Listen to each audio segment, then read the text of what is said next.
ಹಬ್ಬ ಉತ್ಸವಗಳು ಸನಾತನ ಸಂಸ್ಕೃತಿಯನ್ನ ಬಲಿಷ್ಠಗೊಳಿಸುವುದರೊಂದಿಗೆ ಹಬ್ಬಗಳನ್ನ ಶುದ್ಧ ರೂಪದಲ್ಲಿ ಆಚರಣೆ ಮಾಡಬೇಕು ಎಂದು ದಿಗಂಬರ ಜೈನ ಮುನಿಗಳು ಮತ್ತು ಗದಗದ ಬ್ರಹ್ಮನ್ಮಠದ ಜಗದ್ಗುರು ಶ್ರೀ ಸದಾಶಿವಾನಂದ ಮಹಾಸ್ವಾಮಿಗಳು ನುಡಿದರು. ಯುಗಾದಿ ಉತ್ಸವ ಸಮಿತಿ ವತಿಯಿಂದ ಕುಮಟಾ ಪಟ್ಟಣದ ಮಣಕಿ ಮೈದಾನದಲ್ಲಿ ನಡೆದ ಯುಗಾದಿ ಉತ್ಸವದಲ್ಲಿ ದಿವ್ಯ ಸಾನ್ನಿಧ್ಯ ವಹಿಸಿದ್ದ ದಿಗಂಬರ ಜೈನ ಮುನಿಗಳು ಮತ್ತು ಗದಗದ ಬೃಹನ್ಮಠದ ಜಗದ್ಗುರು ಶ್ರೀ ಸದಾಶಿವಾನಂದ ಮಹಾಸ್ವಾಮಿಗಳು ಯುಗಾದಿ ಸಂದೇಶ ನೀಡಿದರು.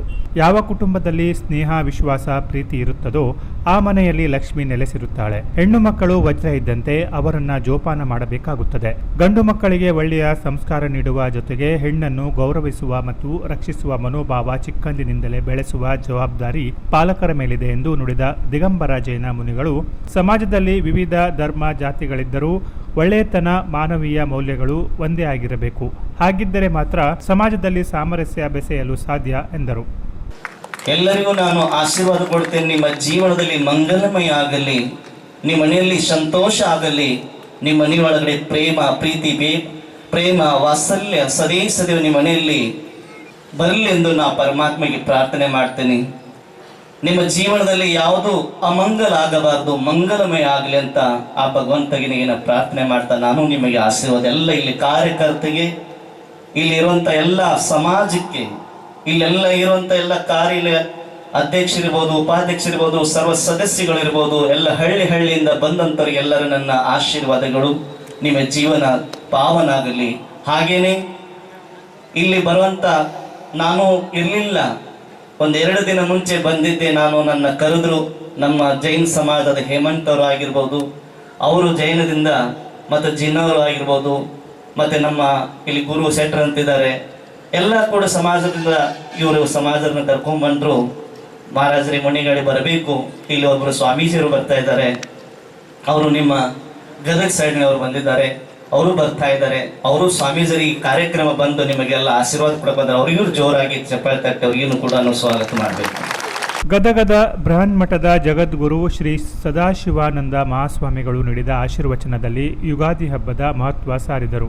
ಒಳ್ಳೆಯ ಕೆಲಸ ಮಾಡುವ ಜೊತೆಗೆ ಧರ್ಮ ಮಾರ್ಗದಲ್ಲಿ ನಡೆದರೆ ಮಾತ್ರ ಕಾಲದ ಸಾರ್ಥಕತೆ ನಮ್ಮದಾಗುತ್ತೆ. ಇಂದಿನ ದಿನಗಳಲ್ಲಿ ನಮ್ಮವರೇ ಹಬ್ಬಗಳ ಆಚರಣೆಯನ್ನ ಕೆಡಿಸುವ ಪ್ರಯತ್ನ ಮಾಡುತ್ತಿದ್ದಾರೆ. ಯುವ ಜನತೆಗೆ ಸನ್ಮಾರ್ಗ ತೋರಲು ಹಬ್ಬಗಳನ್ನು ಶುದ್ಧ ರೂಪದಲ್ಲಿ ಆಚರಿಸಿದರೆ ಮಾತ್ರ ಅದರ ಮಹತ್ವ ಸಮಾಜಕ್ಕೆ ತಿಳಿಯಲು ಸಾಧ್ಯ. ಆ ಮೂಲಕ ಯುಗಾದಿ ಉತ್ಸವ ಕಾರ್ಯಕ್ರಮ ಸರ್ವಾಂಗ ಸುಂದರವಾಗಿದೆ ಎಂದು ನುಡಿದರು. ಮಾವಿನ ಹಣ್ಣು ಒಂದೇ ಜಗತ್ತಿನಲ್ಲಿ ಇಂಥ ಹಣ್ಣದ ಪ್ರಕೃತಿ ವಿಧಿಸುವಂತಹ ಷಡ್ ರಸಗಳನ್ನ ತನ್ನ ಒಂದರಲ್ಲೇ ಪ್ರತಿಫಲಿಸುವಂತಹ ಸಾಮರ್ಥ್ಯ ಇರೋದು ಮಾವಿನ ಹಣ್ಣಿಗೆ. ಅದು ಹೂವಾಗಿದ್ದಾಗಿನ ಸುಗಂಧದಿಂದ ಹಿಡ್ಕೊಂಡು ಅದು ಹೀಚಾಗಿದ್ದಾಗ ಕಹಿ, ಆ ಬಳಿಕ ಸ್ವಲ್ಪ ಹೊತ್ತಿಗೆ ಬಂದ ಬಳಿಕ ಹುಳಿ, ಮತ್ತೊಂದು ಸ್ವಲ್ಪ ಹೊತ್ತಿಗೆ ಬಂದ ನಂತರ ಸಿಹಿ, ಈ ಎಲ್ಲ ರೀತಿಯ ಗುಣಗಳನ್ನು ತೋರಿಸುವಂತಹ ಸಾಮರ್ಥ್ಯ ಮಾವಿನ ಹಣ್ಣಿಗೆ ಇದ್ದದ್ರಿಂದ ಮಾವಿನ ಹಣ್ಣನ್ನ, ಮಾವಿನ ಹಸಿ ಮಾವಿನ ಚೂರುಗಳನ್ನ ಆ ಬೇವು ಬೆಲ್ಲಕ್ಕೆ ಹಾಕ್ತಾರೆ. ವಿಶೇಷವಾಗಿ ಬೇವು ಬೆಲ್ಲದ ಅರ್ಥವನ್ನ ತಾವೆಲ್ಲ ಕೇಳಿರಿ. ಅದರೊಳಗ ತಿಲಧಾನ್ಯವನ್ನ ಹಾಕ್ತಾರ. ಪ್ರಾದೇಶಿಕವಾಗಿ ಬೇರೆ ಬೇರೆ ಕಡೆ ಬೇರೆ ಬೇರೆ ರೀತಿಯಲ್ಲಿ ಬೇವು ಬೆಲ್ಲವನ್ನ ಕೊಡ್ತಾರೆ. ವಿಶೇಷ ಏನು ಈ ಬೇವು ಬೆಲ್ಲ ಕೊಡೋದ್ರದ್ದು ಹಿಂದೆ ಅಂದ್ರೆ ಕಾಲವನ್ನ ನಾವು ತಿಳಿಯಬೇಕು ಅಂತ. ಕಾಲ ಅಂದ್ರೆ ನಮಗಿಂತ ಮುಂಚೆ ಹಿರಿಯರು ಮಾತಾಡಿ ಏನು ಪಂಚಾಂಗ ಪಠನ ಮಾಡಿರಲ್ಲ, ಆ ಕಾಲದ ಬಗ್ಗೆ ನಾ ಹೇಳ್ತಾ ಇಲ್ಲ. ಈ ಜಗನ್ನಿಯಾಮಕವಾದ ಒಂದು ತತ್ವ ಅದ, ಅದಕ್ಕೆ ಕಾಲ ಅಂತ ಕರೆದಾರ. ಸರ್ವ ವ್ಯಾಪಕವಾದ ಸರ್ವಗ್ರಾಸಿಯಾದ ತತ್ವಕ್ಕ ಕಾಲ ಅಂತ ಕರೆದಾರ. ಆ ಕಾಲ ಎಷ್ಟು ಸೂಕ್ಷ್ಮ ಅಂದ್ರ ಪ್ರತಿಯೊಂದು ವಸ್ತು, ಪ್ರಾಣಿ, ಪಕ್ಷಿ, ಕ್ರಿಮಿ, ಕೀಟ, ಬೆಳೆ, ಗಿಡ, ಮರ, ನದಿ ಎಲ್ಲವುಗಳನ್ನು ಕೂಡ ಅದು ವ್ಯಾಪಿಸಿರ್ತದೆ. ನಾವ ಕೆಲವೊಂದಿಷ್ಟು ಸಾರಿ ಕಾಲವನ್ನು ತಪ್ಪಿಸ್ಬೇಕಂತ ಪ್ರಯತ್ನ ಮಾಡ್ತೇವೆ, ಆದ್ರೆ ಕಾಲದ ಕೈಯೊಳಗೆ ತಪ್ಪಿಸ್ಕೊಳ್ಳುವಂಥವ್ರು ಯಾರೂ ಇಲ್ಲ. ಜನನದ ಆರಭ್ಯ ಮರಣದ ಗಳಿಗೆಯವರೆಗೆ ವ್ಯಾಪಿಸಿರುವಂತಹ ಕಾಲ ಕ್ಷಣ ಕ್ಷಣ ಕ್ಷಣ ಕ್ಷಣ ಕ್ಷಣ ಕ್ಷಣ ತನ್ನ ಪ್ರಭಾವವನ್ನು ಪ್ರತಿಯೊಂದು ವಸ್ತುವಿನ ಮೇಲೆ ಬೀರ್ತಾನೇ ಇರ್ತದೆ. ನಮಗನ್ನಿಸ್ತದ ವಸ್ತುಗಳು ಹೊಸವಾದವಂತ, ನಮಗನ್ನಿಸ್ತದ ವಸ್ತುಗಳು ಹಳೆವಾದವಂತ. ಹಳೆತನವನ್ನು ಮುಚ್ಚಲಿಕ್ಕೆ ನಾವು ಸಾವಕಾಶ ಬಣ್ಣ ಹಚ್ತೀವಿ, ಏನೆಲ್ಲವನ್ನು ಮಾಡ್ತೇವೆ. ಆದ್ರ ಕಾಲದ ಪರಿಧಿಯಿಂದ, ಕಾಲದ ಸಾಮರ್ಥ್ಯದಿಂದ ಒಂದೇ ಒಂದು ವಸ್ತುವನ್ನು ತೆಗೆದು ಹೊರಗಿಡುವಂತಹ ಸಾಮರ್ಥ್ಯ ಮನುಷ್ಯನ ಕೈಯೊಳಗಿಲ್ಲ. ಯುಗಾದಿ ಉತ್ಸವ ಸಮಿತಿ ಅಧ್ಯಕ್ಷರಾದ ಡಾಕ್ಟರ್ ಸುರೇಶ್ ಹೆಗಡೆ ಮಾತನಾಡಿ, ಹೊಸ ವರ್ಷದ ಆರಂಭದಲ್ಲಿ 2 ಸಂತರ ಸಮ್ಮಿಲನ ಆಗಿರುವುದು ನಮ್ಮೆಲ್ಲರ ಪುಣ್ಯ. ಅವರ ಕೃಪೆ ಆಶೀರ್ವಾದ ಇಡೀ ಸಮಾಜಕ್ಕೆ ಒಳಿತನ್ನ ಮಾಡುತ್ತದೆ ಎಂದರು.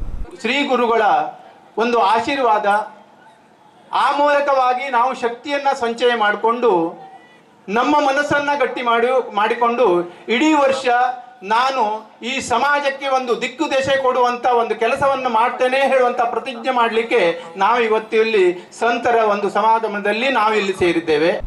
ಯುಗಾದಿ ಉತ್ಸವ ಸಮಿತಿಯ ಮುಖ್ಯ ಸಂಚಾಲಕ ಮುರಳೀಧರ ಪ್ರಭು ಮಾತನಾಡಿ, ಯುಗಾದಿ ದಿನದಂದೇ ಇಬ್ಬರು ಸಂತರ ದರ್ಶನ ಭಾಗ್ಯದಿಂದ ಒಳ್ಳೆಯದಾಗತ್ತೆ. ಕಳೆದ 16 ವರ್ಷಗಳಿಂದ ಈ ಯುಗಾದಿ ಉತ್ಸವವನ್ನು ಆಚರಿಸಿಕೊಂಡು ಬಂದಿದ್ದೇವೆ. ಯುವ ಜನತೆ ನಮ್ಮ ಸಂಸ್ಕೃತಿಯಿಂದ ವಿಮುಖರಾಗುತ್ತಿರುವ ಇಂಥ ಸಂದರ್ಭದಲ್ಲಿ ಅವರನ್ನ ಮರಳಿ ನಮ್ಮ ಸಂಸ್ಕೃತಿ ಪರಂಪರೆಯ ಕಡೆಗೆ ಕರೆತರುವ ಉದ್ದೇಶವಾಗಿದೆ. ಇಂದು ಈ ಕಾರ್ಯಕ್ರಮದಲ್ಲಿ ಯುವಕರ ಸಂಖ್ಯೆ ಕಡಿಮೆ ಇದ್ದರೂ ಮುಂದೊಂದು ದಿನ ಖಂಡಿತ ಇಡೀ ವೇದಿಕೆ ಯುವಕರಿಂದಲೇ ತುಂಬಿರುತ್ತೆ ಎಂಬ ವಿಶ್ವಾಸ ವ್ಯಕ್ತಪಡಿಸಿದರು. ನಾವು ಕೂಡ ಇದು ನಮ್ಮ ಹೊಸ ವರ್ಷ, ಪರಕೀಯರ ಆಡಳಿತದಲ್ಲಿ ನಾವು ನಮ್ಮಂತನವನ್ನ ಕಳ್ಕೊಂಡಿದ್ವಿ. ಯಾವುದೋ ನಮ್ಮದಲ್ಲದ ವರ್ಷವನ್ನ ನಾವು ನಮ್ಮದು ಅಂತ ತಿಳ್ಕೊಂಡು ಆಚರಿಸ್ತಾ ಇದ್ದೀವಿ. ನಮ್ಮ ಯುವಕರು ಮಕ್ಕಳು ವಿಕೃತಿಯ ಕಡೆಗೆ ಹೋಗ್ತಿದ್ದಾರೆ, ಅವ್ರನ್ನ ಸುಕೃತಿಯ ಕಡೆಗೆ ತರಿಸಬೇಕೆಂಬ ಉದ್ದೇಶದಿಂದ ನಾವು ಈ ಕಾರ್ಯಕ್ರಮವನ್ನ ಹಾಕೊಂಡಿದ್ವಿ. ನಮ್ಮ ಕಾಲಗಣನೆ ಎಷ್ಟು ವೈಜ್ಞಾನಿಕ ಅಂತ ಹೇಳಿದ್ರೆ ಈ ಮಕ್ಕಳಿಗೆ ಗೊತ್ತಾಗ್ತಾ ಇರಲಿಲ್ಲ. ಯಾವುದೋ ವರ್ಷವನ್ನ, ಯಾವುದೋ ಮಹಾಪುರುಷರದೋ ಅಥವಾ ಯಾವುದೋ ಚಕ್ರವರ್ತಿಗಳೋ ಹೆಸರಿನಲ್ಲಿರುವ ತಿಂಗಳುಗಳನ್ನೆಲ್ಲ ನಮ್ಮದೇ ವರ್ಷ ಅಂತ ಹೇಳಿ ಆಚರಿಸ್ತಾ ಇದ್ದೀವಿ. ಅದು ಹಾಗಲ್ಲ, ನಮ್ಮದು ಅತ್ಯಂತ ವೈಜ್ಞಾನಿಕ ಕಾಲಗಣನೆ.